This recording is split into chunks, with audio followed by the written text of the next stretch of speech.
gracias por acercarse a oír a Ana Claudia Collado, con destacada trayectoria en la práctica de deportes autóctonos de México.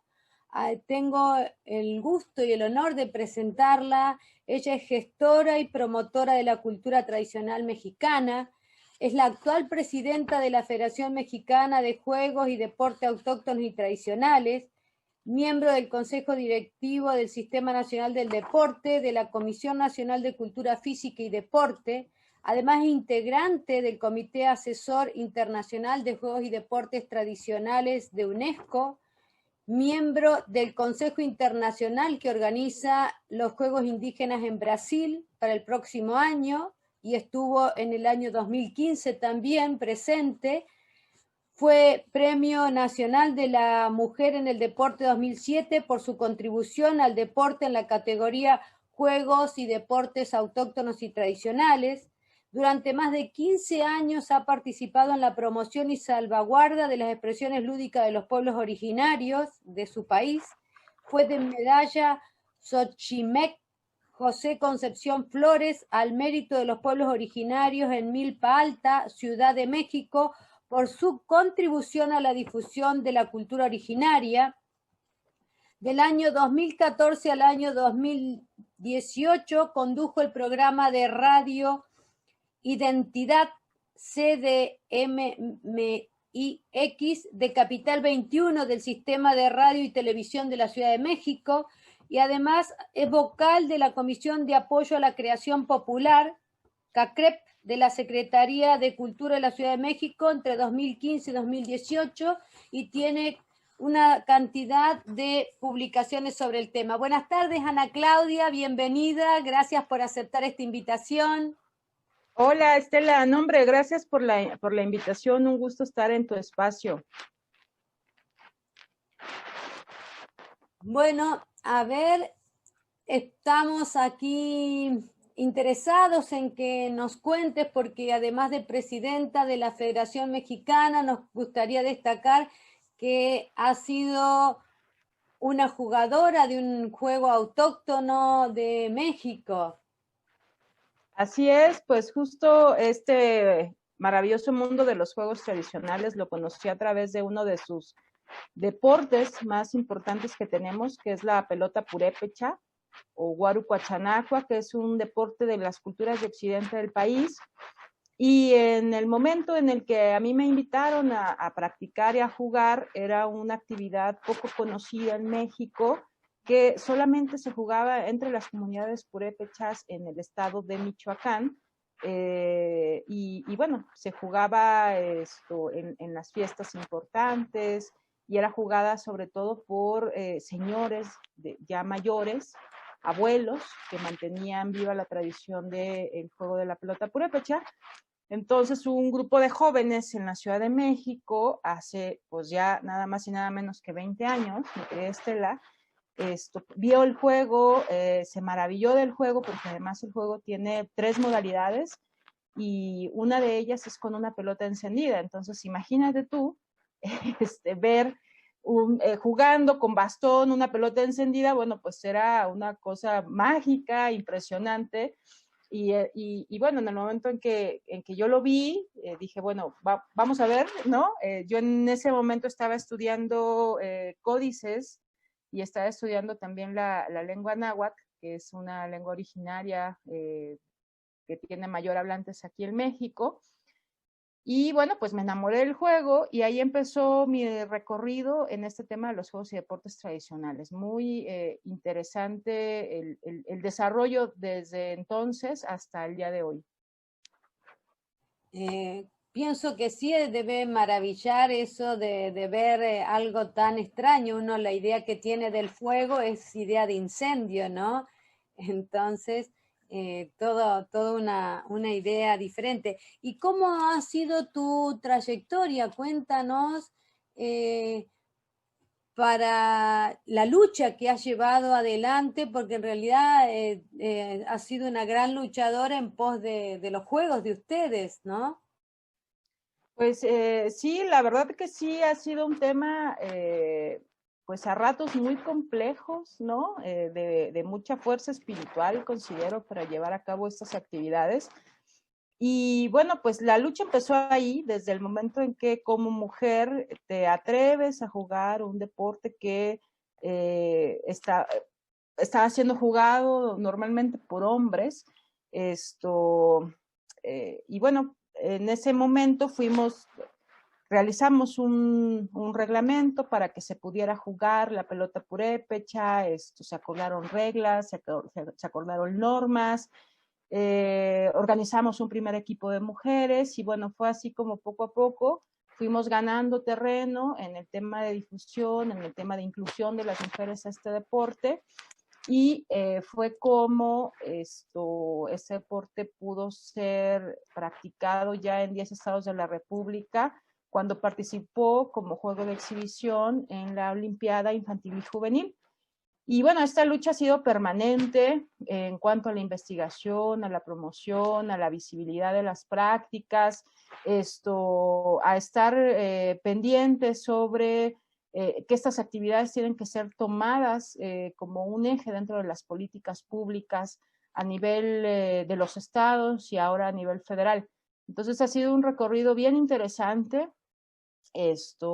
Estar, pues, es un trabajo diario, estar permanentemente trabajando, porque además, bueno, no solamente es esta actividad que yo jugué y que yo promoví en algún momento, sino que tenemos un sinfín de actividades, más de 100 actividades, y cada una tiene necesidades distintas y cada una tiene un público diferente y una población que la practica, que tiene necesidades y que tiene significación el juego para ellos de una manera muy diversa. Por más que estemos en un espacio donde dije que íbamos a hablar, te íbamos a oír hablar de juegos y deportes, me interesaría, porque sí que esto lo acabo de descubrir y es muy interesante, si nos quieres compartirlo de tu investigación sobre los códices, porque los códices y todo ese otro tema del idioma náhuatl es sumamente importante, incluso para la transmisión, los registros que hay sobre los juegos, ¿no? Si nos quieres compartir. Sí, claro que sí. Bueno, pues yo inicié aprendiendo sobre la lectura de códices con un maestro de la tradición oral de aquí del estado de Morelos. Y empezamos a estudiar el códice Dresde, el códice Fejerbari-Mayer, códices catalogados como precautémico antes de la conquista y después de la conquista, que tienen una narrativa diversa. En aquel momento todavía no estaba muy familiarizada con el tema de los juegos tradicionales, pero sí estudiamos estos códices.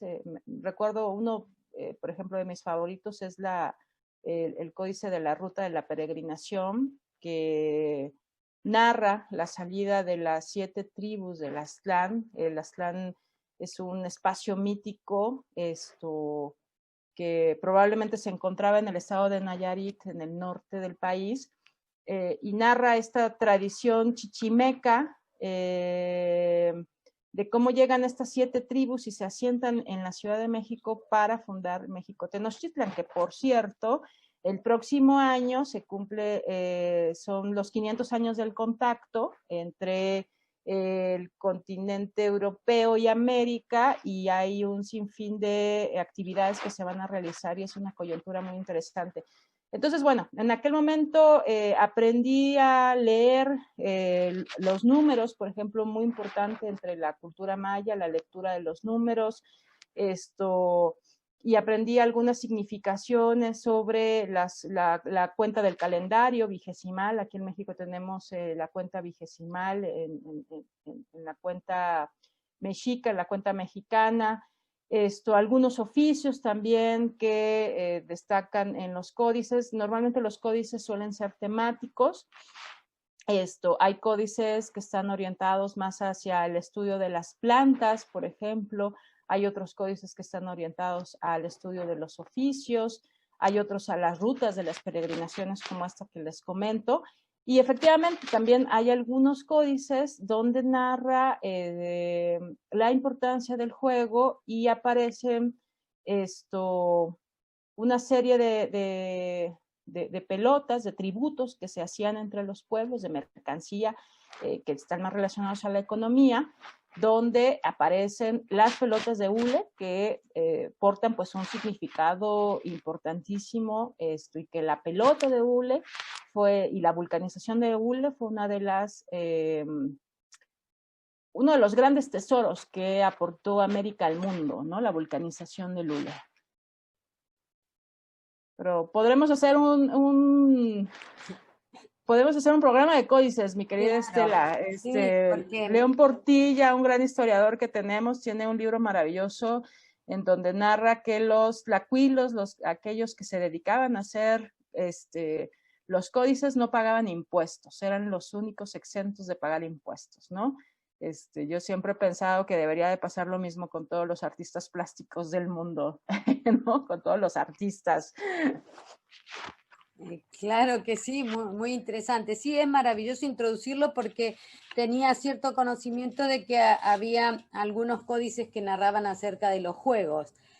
Y bueno, querida Claudia, si nos quieres tú platicar, compartir, adelante, te dejamos que tú nos vayas narrando toda tu rica experiencia. Claro que sí, bueno, les comentaba que ha sido pues un camino de resiliencia, hay que hacer tiene uno como promotor de estas actividades de la salvaguardia de los juegos y deportes tradicionales, tiene uno que tener una conciencia permanente de estar impulsando estas actividades como un bien patrimonial, como un bien social, como un bien deportivo.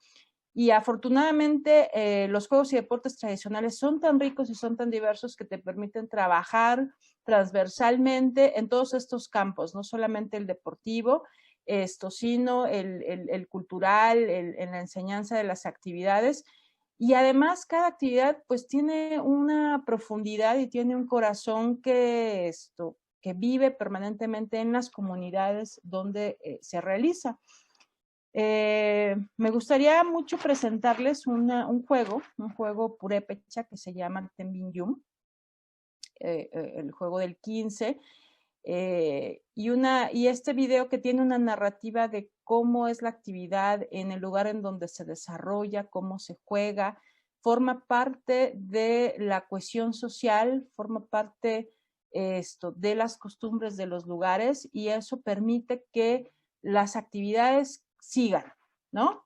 Continúen y no necesariamente que si existe o no una organización, muchas veces estas actividades van a continuar porque están dentro de los contenidos y el contexto sociocultural de un lugar. Entonces, si me dan permiso de compartir pantalla,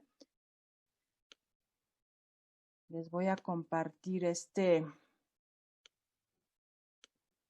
juego de los palillos. Esto es de la región purépecha del occidente de México.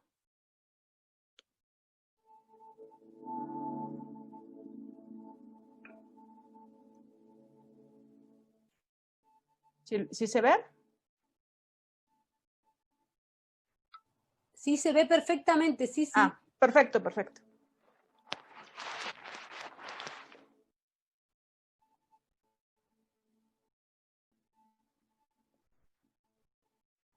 La idea central es recorrer un tablero que nosotros pintamos o hacemos cositas en el piso, que llamamos carpeta.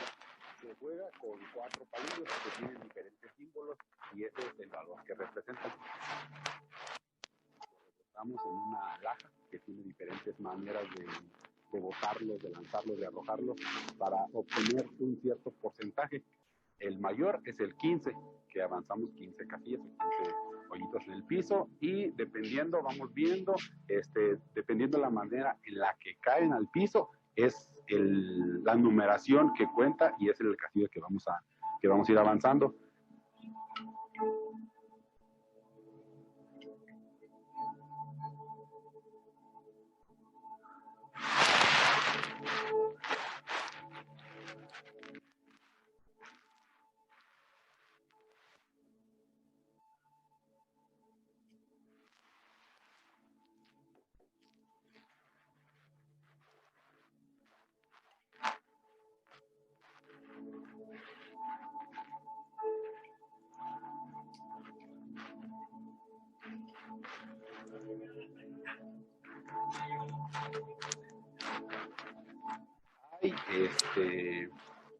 diferentes maneras de buscar números. Se juega 1 contra 1, 2 contra 2 o 3 contra 3. Cuando se juega 1 contra 1, el primer jugador que hace el recorrido completo es el ganador. Cuando es 2 contra 2, si termina uno del equipo, el otro le ayuda y se suman las puntuaciones para terminar más rápido. Cuando es 3 contra 3, igual, si termina uno, él decide a cuál de los dos va a ayudar, dependiendo a la puntuación que saque. El equipo gana cuando todos han terminado el recorrido, dependiendo de las puntuaciones que hayan caído en el tablero, que nosotros le llamamos carpeta.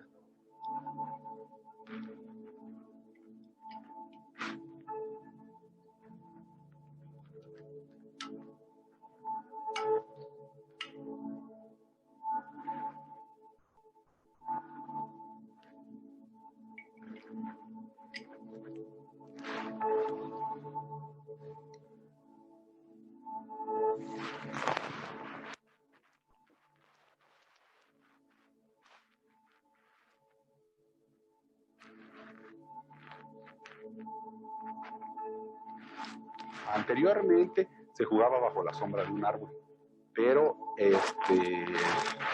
empezamos a buscar algún otro tipo de lugar donde nos permitieran practicarlo, y ha ido cambiando de diferentes lugares. Donde encontramos un terreno, el propietario nos da permiso de jugar, inclusive también él se mete a jugar con nosotros. Después utiliza el terreno para otra cosa y nos movemos del lugar. Nos hemos estado moviendo, buscando la oportunidad de que no se pierda.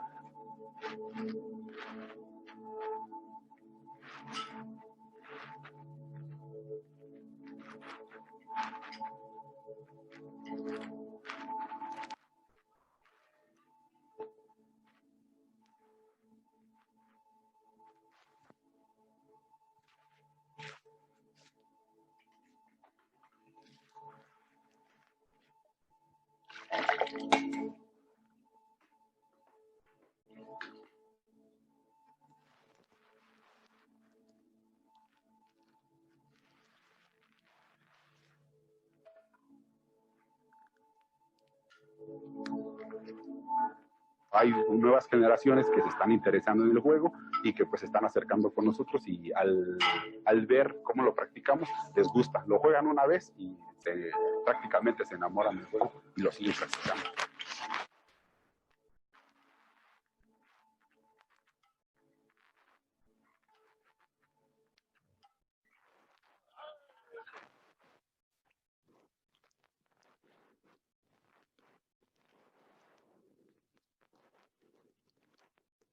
Bueno, pues este fue el juego del Ten Bin Yum del estado de Michoacán, un juego de destreza mental, y me gustaría mucho resaltar los elementos que vemos aquí, la manera de relacionarse la comunidad con este juego. Es una cuestión sociocultural de un arraigo muy fuerte, de una convivencia permanente. Es una actividad, ¿no? Ya lo decían ahí, que a veces lo jugábamos debajo de un árbol, ¿no? Y ahora, bueno, pues estamos buscando otro espacio. ¿Y qué requieren los juegos tradicionales para jugarse? Ahí vemos 4 palitos, una piedra laja donde se rebota, y las pozas en la tierra, nada más. Y el significado de este juego y la fiesta de este juego, la fiesta principal de este juego, muchas de estas actividades están relacionadas con fiestas religiosas. Este juego, por ejemplo, está relacionado con Semana Santa, la fiesta mayor cristiana que tenemos aquí en México, y se hace un torneo muy grande de varios equipos que ya lo esperan. El último torneo me parece que hubieron 30 equipos de Ten Bin Yum que jugaron esta actividad, y se realiza jueves y viernes santo en el estado.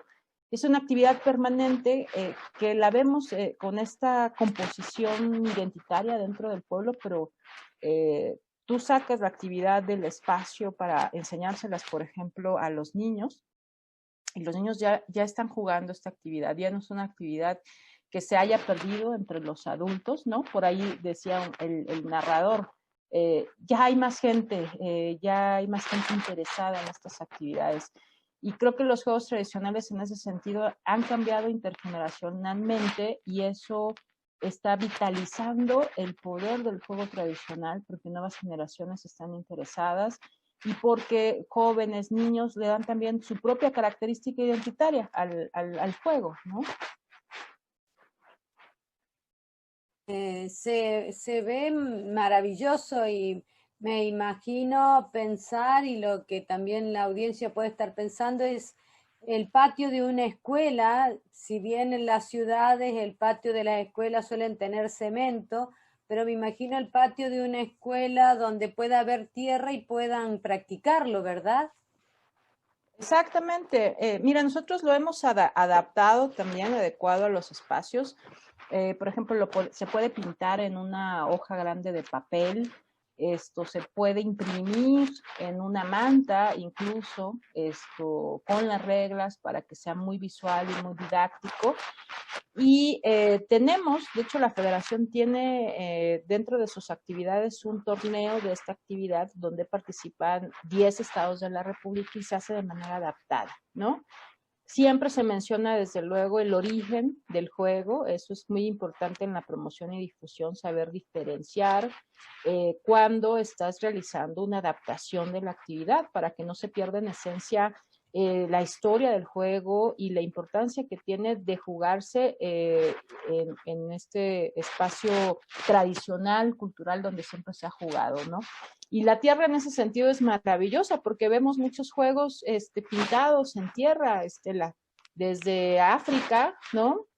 El Mancala, por ejemplo, que es es un juego que me imagina mucho al Ten Bin Yun por jugarse en las pozas y que tiene una relación directa con la siembra, ¿no? Son juegos de siembra, juegos de semillas y los juegos de destreza mental siempre los vamos a tener orientados en este sentido de siembra, de ciclos lunares, de ciclos solares, y bueno, el contexto cultural y la apropiación cultural ya del juego en la comunidad actual va variando, va cambiando, pero siempre es muy rica y bueno, la cultura y sobre todo si estamos hablando de patrimonio cultural y inmaterial se va transformando. Una consulta que me surge, si el juego para ustedes el 1 y el 2 de noviembre son unos días muy importantes, es una celebración, no un lloro, no un llanto por la muerte. ¿El juego tiene una tradición ritual o forma parte de festejar a las personas fallecidas? Sí, mira, hay algunas actividades que están relacionadas a la fiesta del Día de Muertos. Una que se ha popularizado en los últimos años son los globos voladores de papel. Estos grandes globos realizados con papel de China de desde 20 pliegos hasta más de 1000 pliegos, que son monumentales.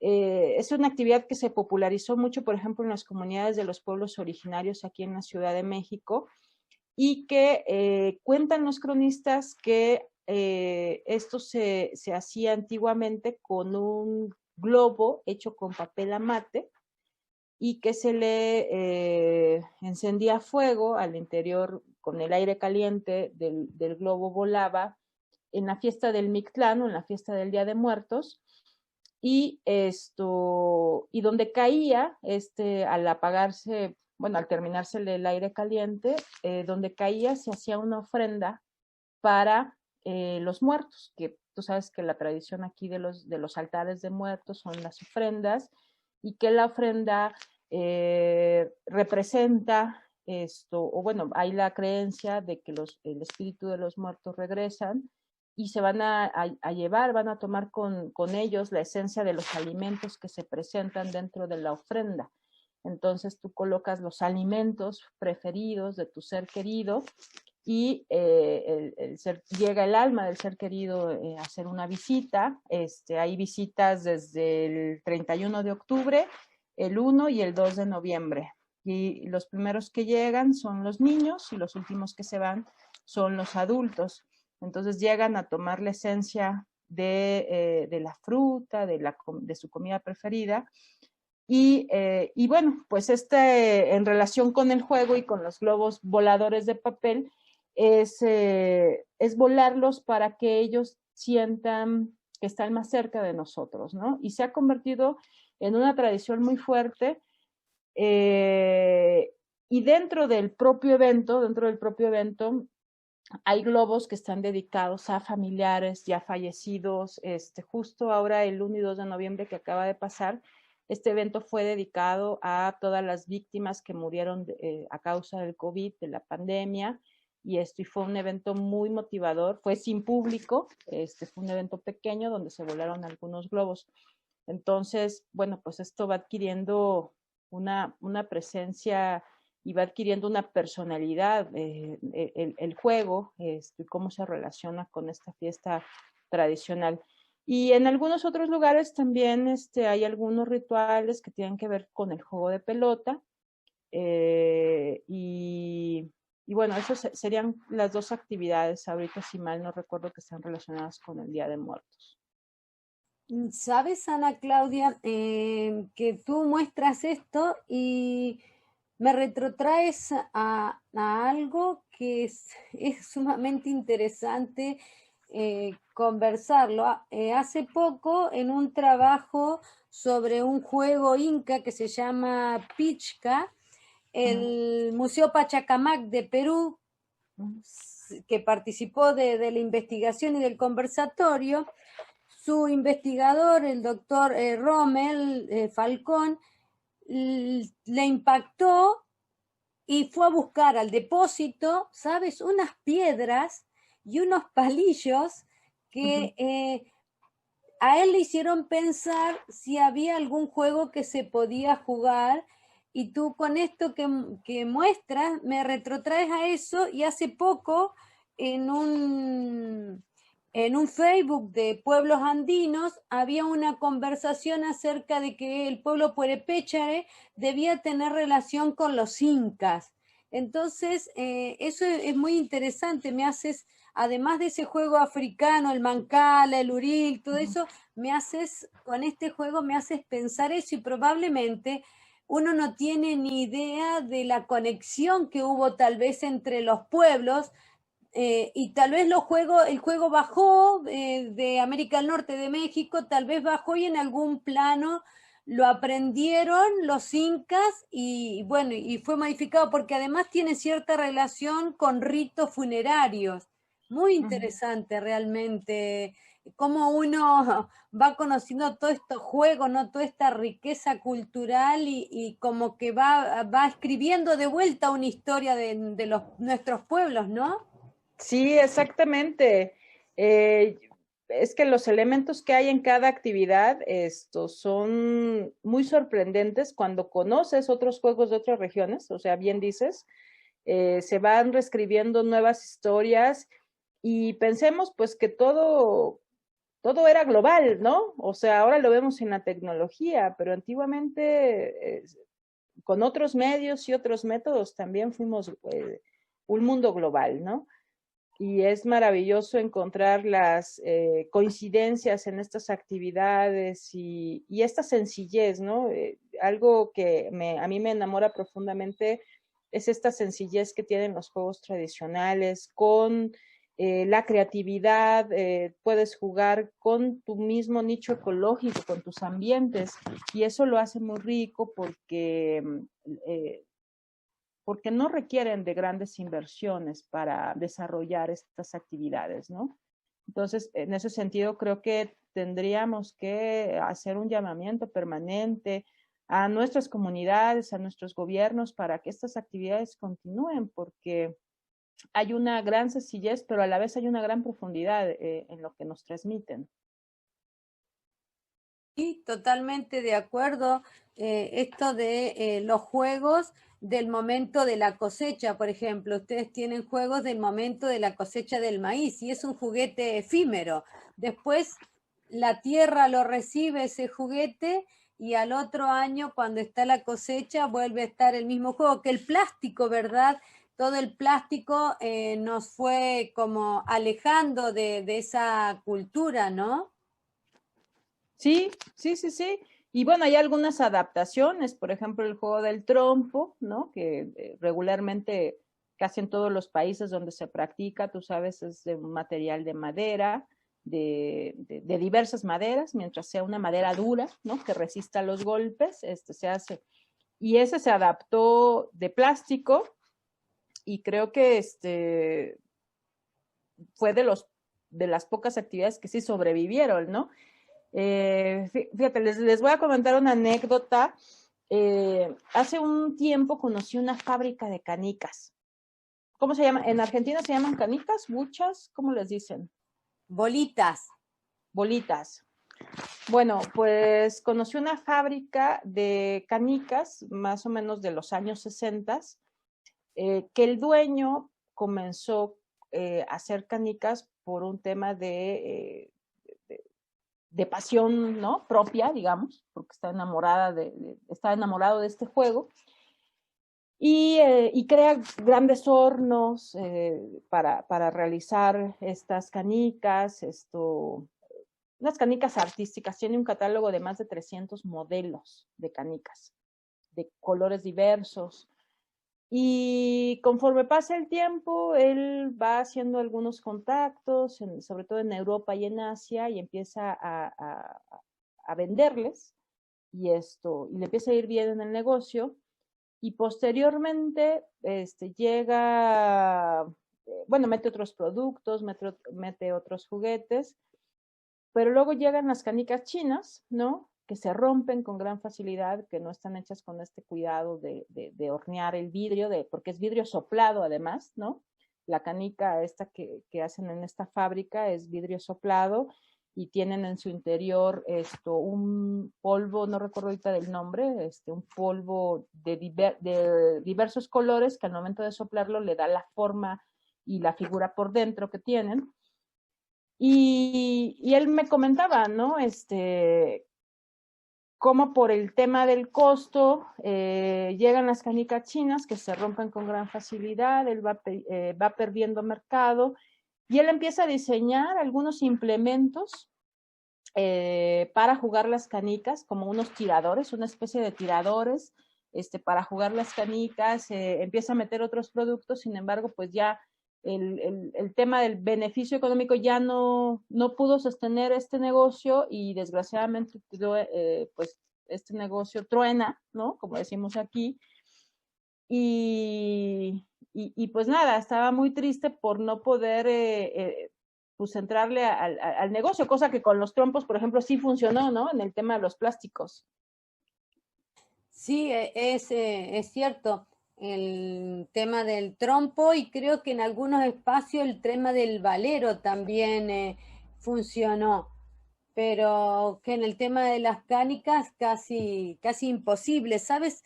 Yo creo que el juego de las canicas ahora debe estar volviendo. Aquí el año pasado en Neuquén se logró que se vuelva a dejar jugar en las escuelas porque se había prohibido, porque los maestros decían que los niños no iban cuando correspondía al aula, ¿no? Cuando finalizaba el recreo.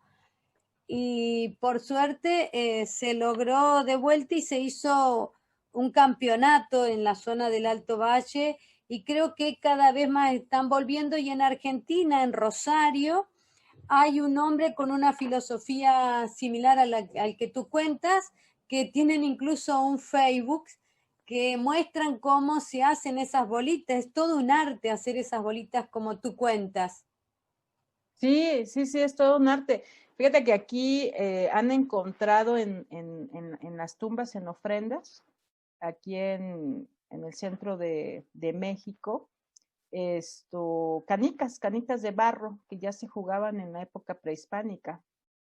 Tengo un amigo arqueólogo que encontró algunas muy cerca en el Templo Mayor, que está en el Zócalo capitalino aquí en la Ciudad de México y que hay una investigación permanente de este espacio, incluso este mismo lugar tiene un juego de pelota que fue recientemente encontrado. Bueno, ya se sabía que estaba ahí, que hay dos canchas de juego de pelota, pero como dicen los arqueólogos, todo México es una zona arqueológica, entonces encontraron algunas canicas, se han encontrado algunos juegos, algunas muñecas, ¿no? Hermosas, pero la canica siempre ha estado presente entre los juegos tradicionales y es una actividad permanente.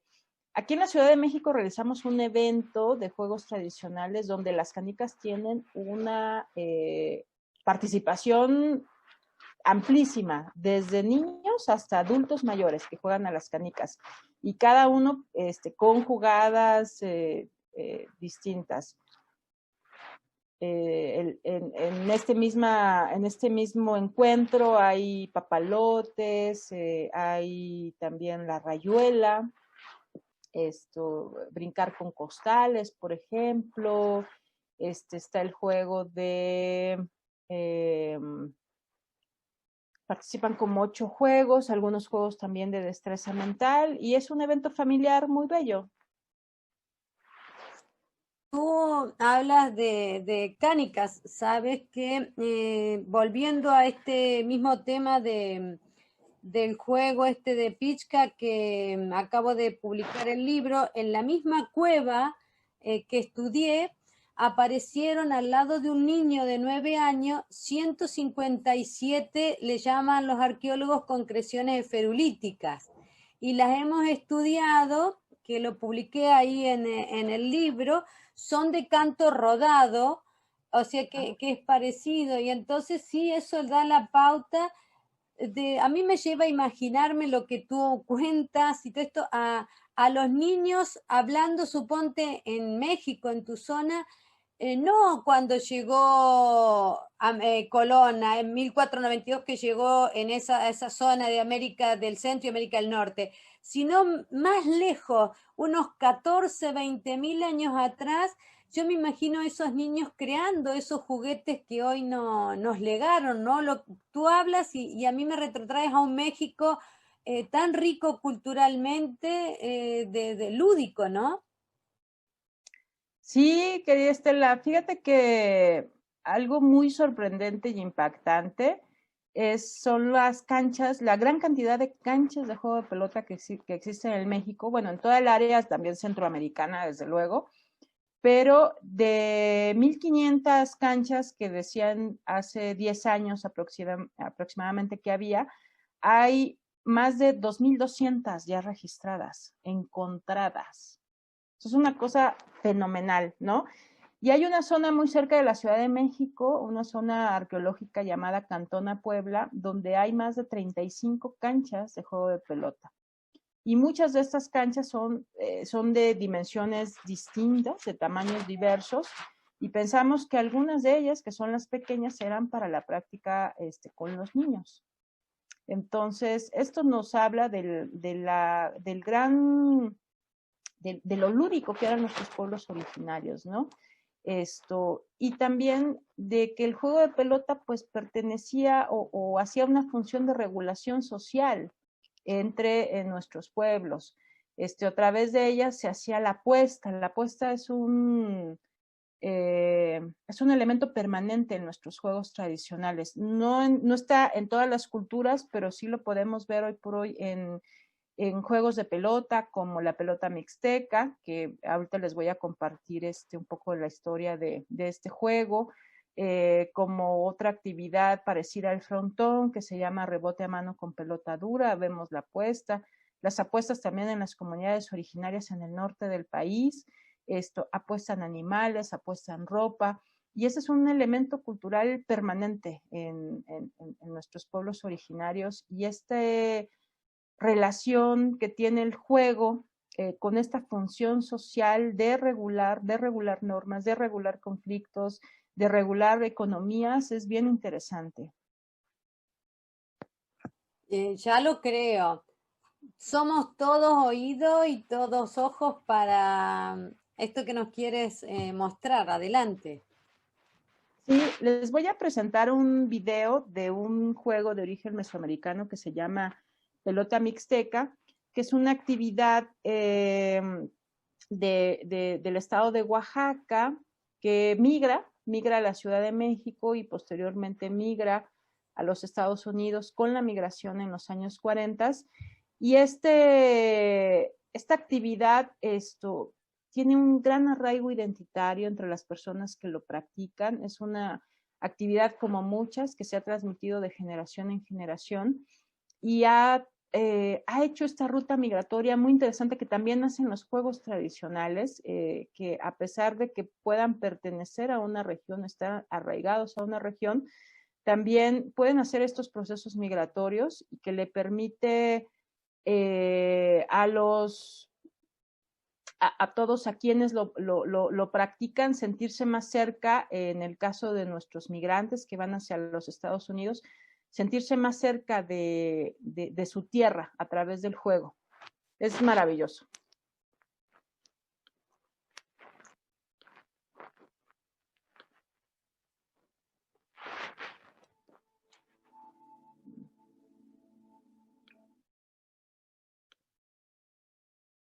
Me equivoqué de video. Ahí va otra vez. Aquí está.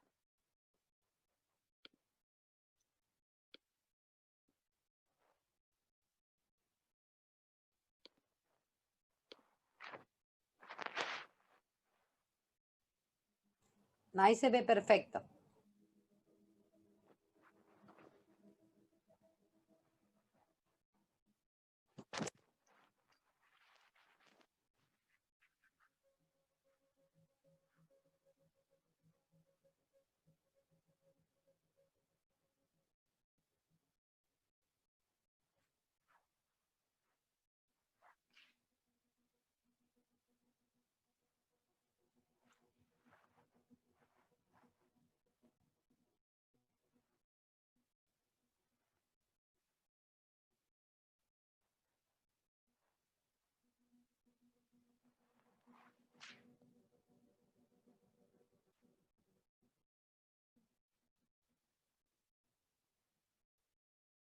Para mí la pelota mixteca es lo máximo. Es cuando te pones un guante es como que te pones un arma, como que te pones algo tuyo, algo que te lo has quitado y cuando te lo pones dice, esto es de aquí, de mi mano.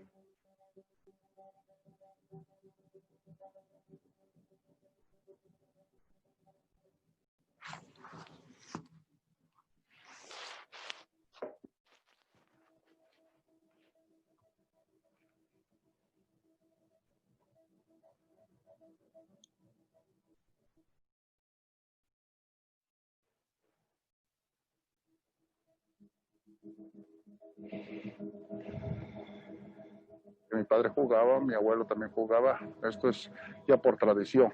Ya venimos jugando por tradición nosotros. Esta es una herencia que yo le voy a dejar también a mis nietos. Mi hijo ya empezó a jugar.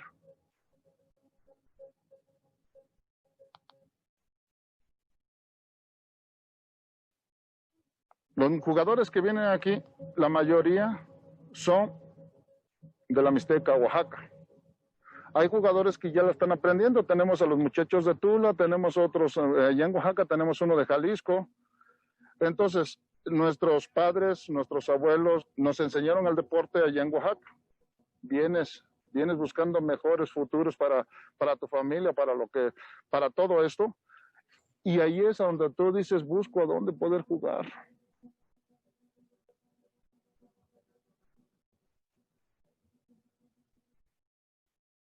Yo quiero que este deporte siga, ¿no? Yo tengo 7 nietos y para todos ya tengo guantes, ¿eh?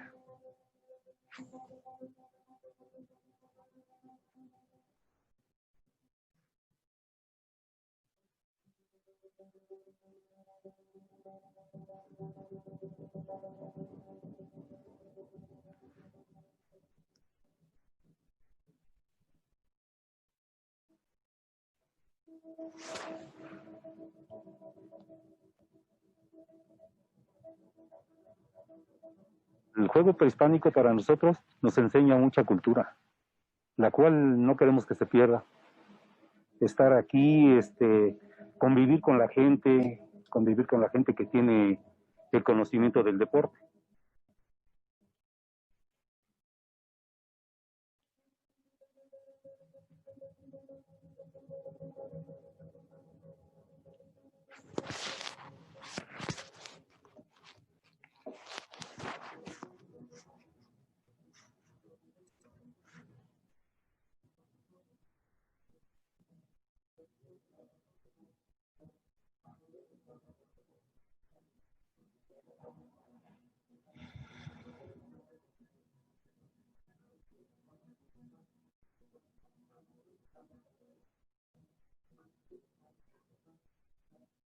Es un deporte que nosotros, a donde quiera que vayas, lo tienes que llevar, ¿no?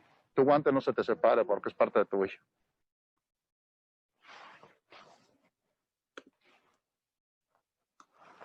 Bueno, pues esta es la pelota mixteca y desde luego vemos la emotividad en la narración y la importancia identitaria que va más allá del juego. Es algo que le pertenece al jugador y que con eso vive, con eso enseña y con esa misma pasión transmite Estela. Y esa enseñanza va a la escuela, se puede transmitir en la escuela dentro del área de educación física porque sería un deporte. Sí se puede transmitir.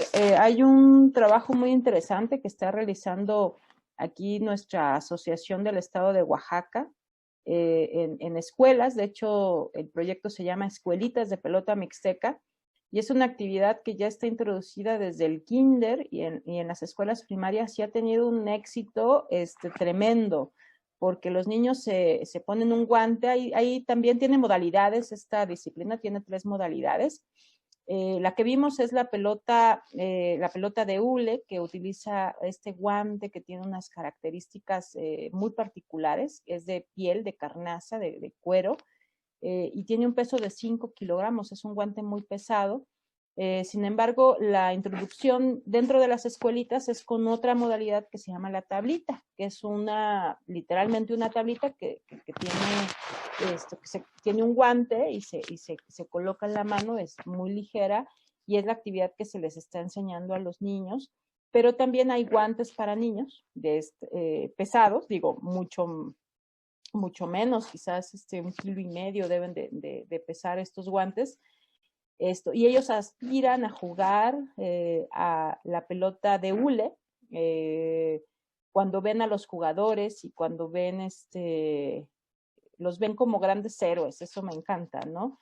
Y se está implementando esta actividad dentro de las escuelas y recientemente la Comisión del Deporte del Estado firmó un convenio de colaboración con el Instituto de Educación del Estado y bueno, pues estamos ahí trabajando para proponer estas actividades a nivel estatal y que pueda ser también un ejemplo para otros estados en materia de educación física y de educación. Que estas actividades, hay una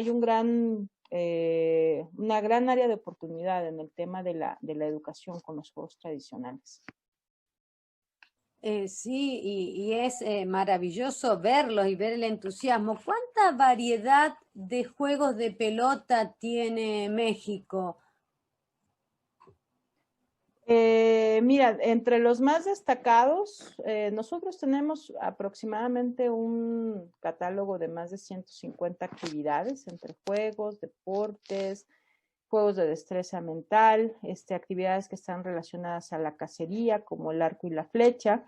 Y de la variedad de juegos de pelota puedo mencionarte los más importantes, que son el juego de pelota o el juego de ulama, también conocido y practicado en el norte del país y en el sur,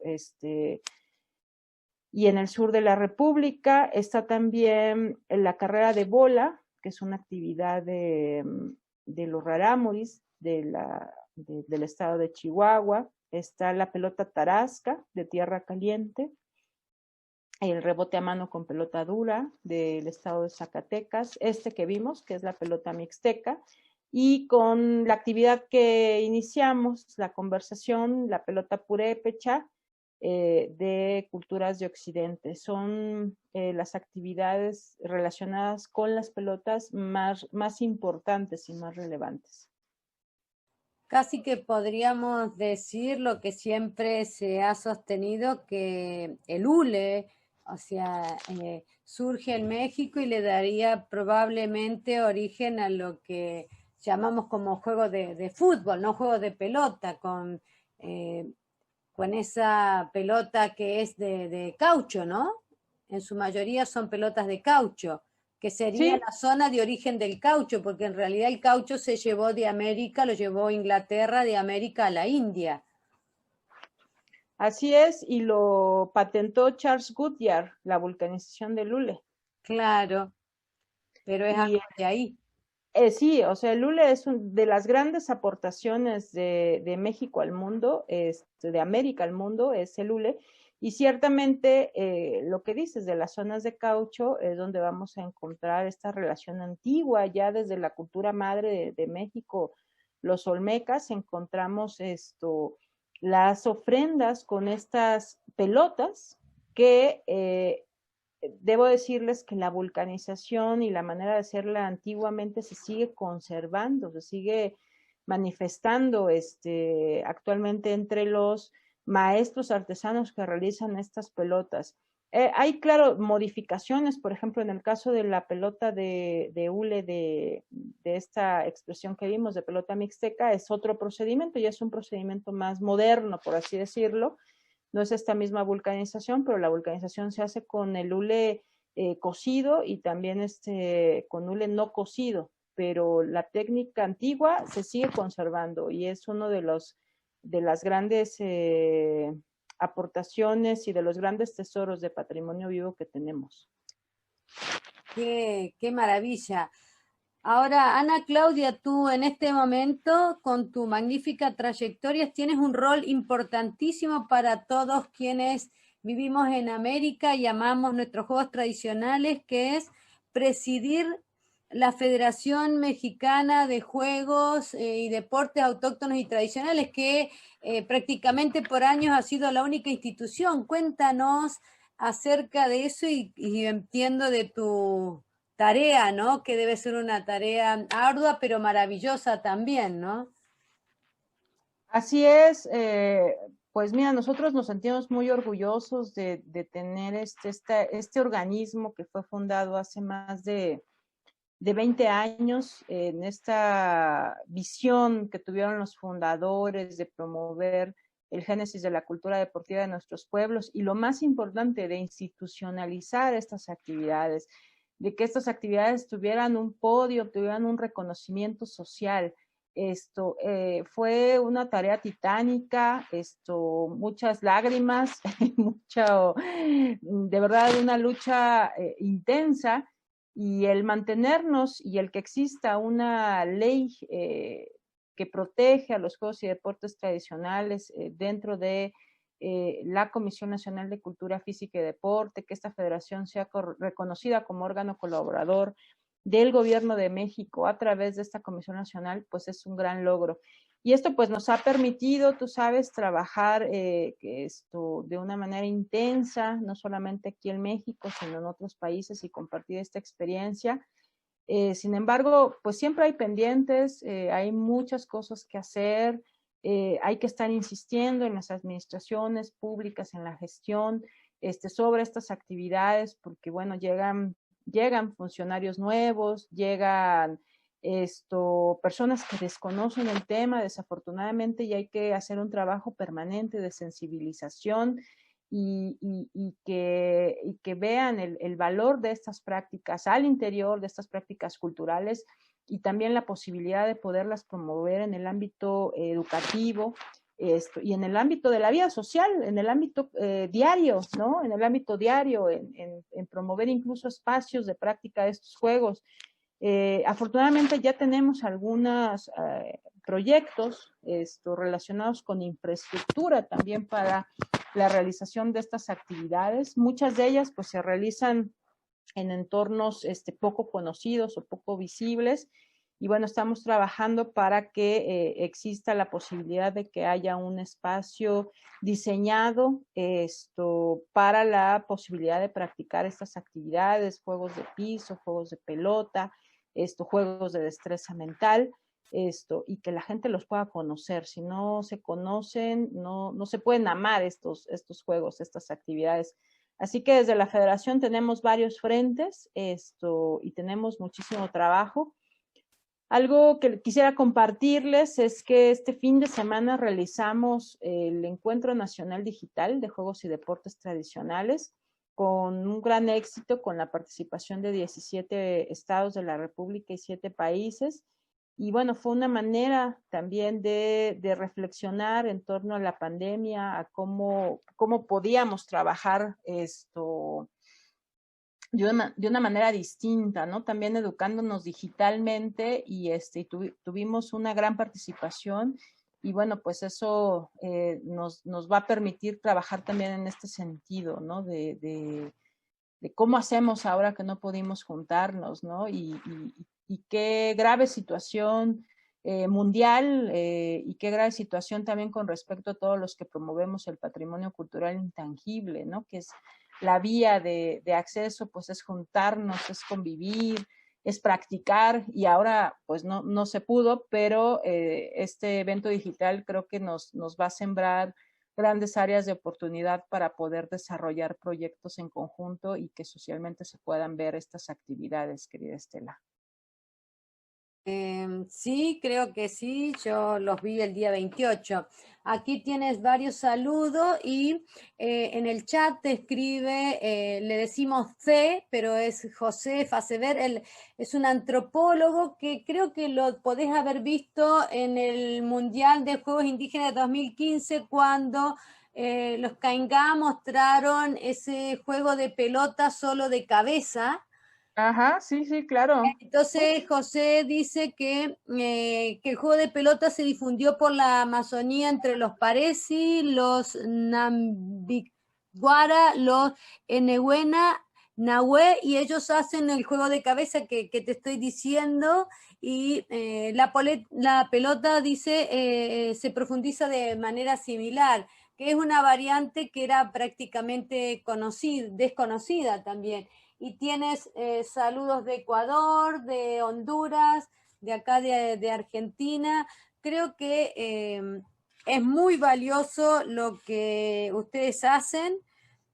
México pienso que es un ejemplo a seguir, a imitar por el resto de América para ir visibilizando estos juegos, yo creo. Hombre, pues muchísimas gracias por los saludos, de igual manera, y qué bueno que podamos aportar desde nuestra experiencia institucional y desde nuestra experiencia en los quehaceres cotidianos de esta federación. De igual manera, pues a nosotros siempre nos gusta mirar las experiencias que hay alrededor del mundo y hay mucha valía y hay una nueva generación. Yo veo que ha cambiado esto mucho desde que yo empecé a promover los juegos y deportes tradicionales, desde que yo empecé a jugar. No había los mismos derechos que tenemos ahora, no había esta valorización y no había tantos niños y jóvenes. Y creo que esta es como la salvaguardia importante que se ha hecho en los últimos años, cómo se ha modificado y esta identidad, cómo los propios jóvenes la abrazan cada día, ¿no? La abrazan, se apropian de ella y eso hará que nuestros juegos y deportes tradicionales continúen y hagan una presencia vigente con sus distintas personalidades. Así es, querida Ana Claudia, y te vamos despidiendo porque sabemos que tienes muchas ocupaciones, muchas tareas. Gracias por difundir los juegos, por siempre ayudarnos a todos los que queremos estar en este camino. Y adelante, te dejamos para que te despidas, sus palabras que nos quieres decir. Tu aliento siempre está presente en nuestros intentos de luchar por los juegos tradicionales y autóctonos. Ay, Estela, muchas gracias. Pues te aprecio muchísimo este espacio y esta conversación, poder acercarnos últimamente con esta herramienta. Es muy motivador escucharte, escuchar a otros compañeros Creo que una de las características que tiene este movimiento es que es un movimiento fraterno, es un movimiento con unos corazones enormes y con un espíritu muy parecido, ¿no? Unos de los otros, aunque hablemos otros idiomas, aunque seamos de otros continentes, el juego y el deporte nos une de una manera permanente. Y bueno, pues decirles a todos ustedes que aquí en la Federación siempre van a encontrar un aliado, amigos, para compartir estas experiencias. Yo hablé de manera muy general, pero hay muchas cosas que compartir, que puedan compartir otros compañeros, que desde su mirada, desde su experiencia, cómo han hecho frente a esta resiliencia permanente cultural del juego y el deporte. Y me gustaría mucho también poder cerrar con un video de imágenes que puedan ver esta diversidad de juegos y actividades que presentamos también en el encuentro nacional. Es un pequeño cierre. Y bueno, pues decirles que tienen aquí a una amiga, una colaboradora, y desde luego desde la Federación pues les mandamos un saludo fraterno a todos los que nos están mirando y agradecerles por estos espacios de conversación entre amigos, ¿no? Porque creo que esto fue una conversación muy, muy cercana, Estela. Te siento como si estuvieras aquí, muy cerca de mí. Gracias, fue como conversar, pero que nos veía la gente y nos oía. Adelante, sí. Ana Claudia, comparten esos. Ok.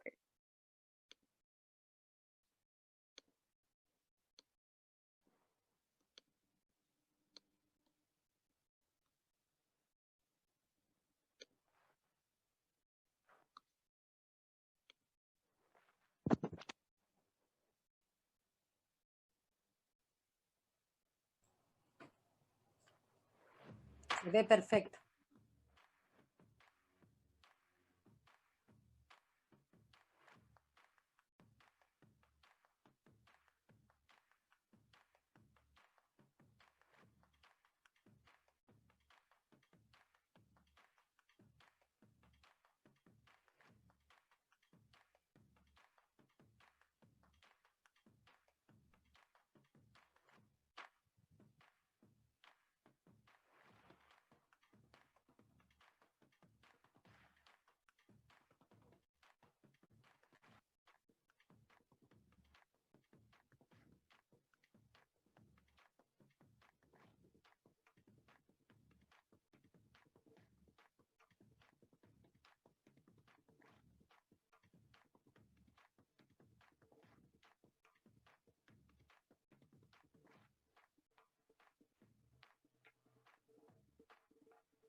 Ese fue el promocional que utilizamos en el Encuentro Nacional y es una recopilación de imágenes de los últimos 3 años de actividades, muy rápida.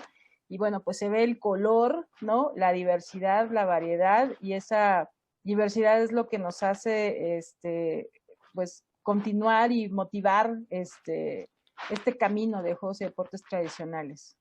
Sí, aquí te felicitan por las imágenes, dicen, y realmente maravilla, y lo que maravilla es que las personas usen también su propia ropa, o sea, no cambiarse a una occidentalización de ropa, por ejemplo, si siempre se practicó con esa ropa, y que la sociedad también entienda que puede ser practicada con esa ropa y que no son trajes, porque a veces las personas dicen como trajes y no son trajes, como que yo me pongo una pollera y esas personas se ponen esa pollera, o sea, respetar Claro. eso también. Claro, si no es un disfraz, ¿no? Exacto, exacto. Eso que el mundo tiene que también entender, ¿no? Me parece fantástico eso que hacen, que no tengan que cambiar. Vi las niñas corriendo, son las niñas Rarámuri, ellas, con Exacto. claro, con su ropa. Entonces me parece fantástico que no tengan que ponerse otra ropa. Si ellas, su vida cotidiana, lo han jugado con eso, que eso es respetar, te felicito, eso es respetar, apoyar la conservación de la propia identidad, eso, qué sé yo, maravilla, ¿no? Respetar la propia identidad. Completamente, completamente. Y que esta identidad es toda, lo que se come, lo que se platica, toda en el ámbito personal de las sociedades, ¿no? Claro. Muchas gracias, Ana Claudia. Te despedimos con un gran abrazo fraterno desde el sur de América y de los otros compañeros que están saludando aquí, que dicen muchas gracias a ti. Muchas gracias por haber aceptado, por compartir estos minutos con nosotros. Encantada de la vida, encantada de la vida. Yo también les mando un gran abrazo y que tengan una buena tarde. Muchísimas gracias por la invitación y estaremos en contacto. Bien, adiós, muchas gracias a todos por haber aceptado estos espacios de Dialogando con el Museo y aquí esta maravillosa narración de esta destacada jugadora de pelota puerepéchera y también que lucha por los derechos de los pueblos a través de la Federación Mexicana de Juegos Autóctonos y Tradicionales. Gracias, Ana Claudia. Hasta luego, Estela, cariños. Adiós. Adiós.